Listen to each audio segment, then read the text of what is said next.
Bike మీద వెళ్తున్నప్పుడు కొంతమంది లిఫ్ట్ అడుగుతూ ఉంటారు. అయితే ఏదో ఆస్తి అడిగినట్టు ఎందుకు ఇవ్వాలి అన్నట్టు కొంతమంది ఒక లుక్ వేసి వెళ్ళిపోతూ ఉంటారు. అయితే అతి విశాలమైన మనసు కాబట్టి లిఫ్ట్ ఇచ్చే వాళ్ళు కూడా ఉంటారు. అయితే ఈ లిఫ్ట్ ఇచ్చే వాళ్ళలో 2 కేటగిరీల వాళ్ళు కూడా ఉంటారు. ఒకరు అమ్మాయి అయినా అబ్బాయి అయినా ఆపదలో ఉన్నారు కాబట్టి లిఫ్ట్ ఇచ్చేద్దాం అనుకుంటూ లిఫ్ట్ ఇస్తారు. దీంట్లో 2వ కేటగిరీకి సంబంధించిన వాళ్ళు కూడా ఉన్నారండోయ్.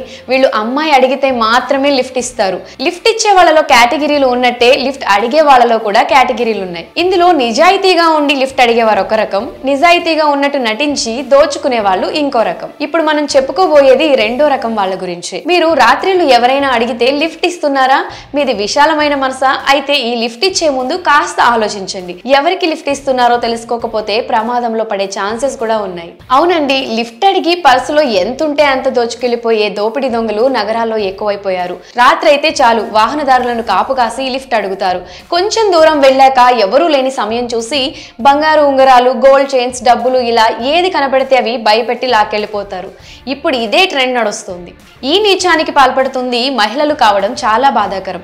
ఓ మహిళ వాహనదారులను టార్గెట్ గా చేసుకుని బెదిరించి వారి దగ్గరున్న డబ్బులు, విలువైన వస్తువులను దోచుకుంటుంది. వివరాల్లోకి వెళ్తే రంగారెడ్డి జిల్లా హయత్ నగర్ సమీపంలో బాచారంలో బొడిగే అర్చన నివాసం ఉంటుంది. 2 సంవత్సరాల క్రితం 16 ఏళ్ల వయసున్న ఆమె కూతురు చనిపోయింది. అప్పటి నుంచి అర్చన మానసికంగా కృంగిపోయింది. పదే పదే తన కూతుర్ని గుర్తు చేసుకుని బాధపడుతూ ఉండేది. తన పేదరికం వల్లే కూతుర్ని పోగొట్టుకున్నాను అనే మదన పడింది.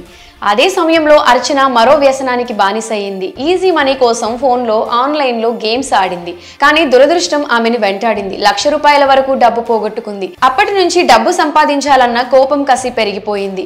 ఇప్పుడున్న పరిస్థితుల్లో న్యాయంగా పనిచేసి డబ్బులు సంపాదించడం కష్టమని అక్రమ మార్గం ఎంచుకుంది. రాత్రైతే చాలు అమాయకురాలి క్యారెక్టర్ ఎక్కేస్తుంది. రోడ్డుపై అమాయకంగా నిలబడి వాహనదారులను ఆపి లిఫ్ట్ అడుగుతుంది.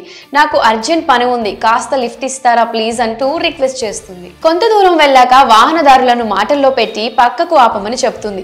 ఎవరూ లేరని గమనించి బెదిరించి డబ్బులు, గోల్డ్ వస్తువులు తీసుకుని వెళ్ళిపోతుంది. ఇలా కొంతకాలంగా అమాయకులను బెదిరించి డబ్బు సంపాదిస్తూ వస్తుంది. రోడ్డుపై తరచూ ఇలాంటి మహిళలు వేధిస్తున్నారని, డబ్బులు దోచుకుంటున్నారని పోలీసులకు ఫిర్యాదులు వచ్చాయి.